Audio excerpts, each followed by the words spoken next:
നമസ്കാരം കൂട്ടുകാരെ, നിങ്ങളുടെ ജീവിതത്തിൽ കൂടുതൽ സന്തോഷവും സമാധാനവും നേടാൻ എന്തൊക്കെയാണ് ചെയ്യേണ്ടത് എന്നാണ് നമ്മൾ ഇന്നിവിടെ നോക്കുന്നത്. ഇപ്പോഴത്തെ സ്ഥിതി എന്നതിൽ നിങ്ങൾ ജീവിതത്തിൽ വളരെ വലിയ പ്രയാസങ്ങൾക്കോ അല്ലെങ്കിൽ ദുഃഖകരമായ ഒരു അവസ്ഥയിലോ ഇപ്പോഴുള്ളതായി സൂചിപ്പിക്കുന്നു. ഇത് ഒരു പുതിയ തുടക്കത്തിനുള്ള അവസരമായി കാണുക.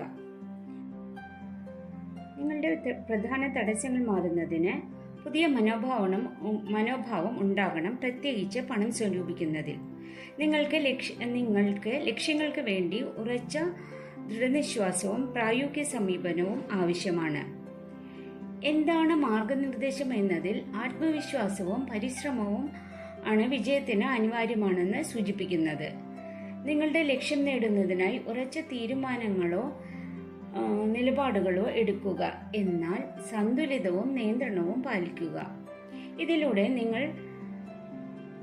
നിങ്ങളുടെ ജീവിതത്തിൽ വ്യക്തത ലഭിക്കും, കൂടുതൽ സന്തോഷവും സമാധാനവും നേടാൻ കഴിയും. Thank you.